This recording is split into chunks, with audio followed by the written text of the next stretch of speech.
I've lost everything to you. You say you want to start something new.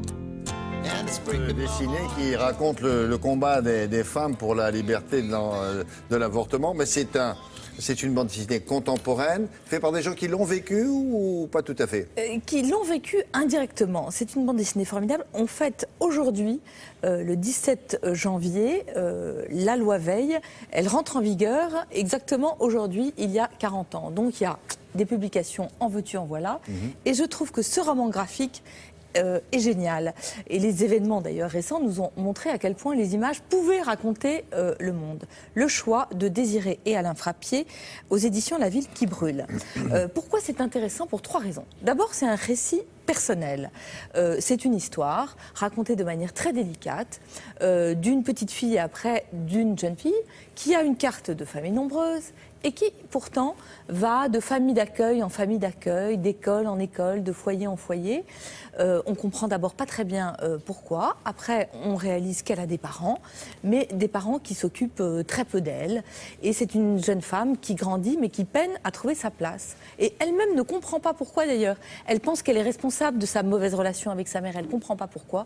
Et puis un jour, elle va trouver dans des papiers une correspondance entre ses parents qui va lui apprendre que elle, qui s'appelle Désirée, eh bien, c'était une enfant qui n'était pas du tout désirée. Elle va découvrir l'histoire de ses parents. Sa mère avait 23 ans, son père en avait 22, ils n'étaient pas mariés, elle était leur 3e enfant en 3 ans. Sa mère a tout fait pour faire passer cet enfant, comme on disait, puisqu'on était alors en 1959. Ouais. Et cette petite fille comprend un peu le poids qu'elle porte. Et très joliment, elle explique que les enfants, ils portent le poids des secrets de leurs parents et que ces secrets, en général, se transforment en chagrin.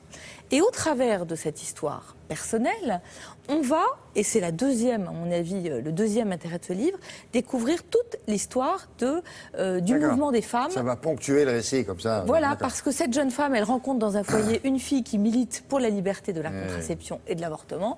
Et donc, on va retrouver les grandes dates phares. Alors, notamment d'ailleurs le manifeste des 343 femmes dans le Nouvel Observateur qui déclarait avoir avorté. Donc il y avait des femmes connues, il y avait Catherine Deneuve, il y avait Delphine Seyrig, il y avait des femmes inconnues. Et ce manifeste, après, il est passé dans le langage commun sous le titre « Les 343 salopes ». Oui. Eh bien, moi, je ne savais pas pourquoi. Pourquoi? C'est Charlie Hebdo. Charlie Hebdo avait fait une couverture où on voyait Michel Debré, qui était connu pour ses positions natalistes, et avec une bulle, il disait « Qui a engrossé les 343 salopes du manifeste pour l'avortement ?» C'était pour la France. Et c'est ainsi que ce manifeste est devenu celui des salopes. On voit le vote de la loi Veil. C'est vraiment passionnant. Moi, il y avait plein de choses que je ne savais pas, notamment sur le Conseil de l'ordre des médecins. C'est un livre à donner à tous les jeunes filles et les jeunes garçons, parce que c'est ça la parité de votre entourage. Ils apprendront beaucoup de choses. Et la troisième chose qui est vraiment formidable, c'est qu'à la fin du livre, vous avez ce qui se passe aujourd'hui sur l'avortement. Et Désirée, elle prend tout. Elle a beaucoup lu, elle s'est beaucoup documentée pour écrire ce livre. Désirée, elle s'appelle vraiment Désirée, c'est vraiment son histoire. Elle prend toutes les questions, bonnes ou mauvaises, qu'on peut se poser sur l'avortement aujourd'hui, pourquoi il y en a autant, pourquoi les chiffres ne baissent pas, et elle répond au travers de psychologues, de psychanalystes, de philosophes. C'est formidable. Très bien. On a le temps un petit coup de vouch. Un petit coup de vouch. Oui, on a le temps. Alors. Parce qu'il faut rire, il faut continuer de rire. C'est le message de tous les camarades de Charlie Hebdo.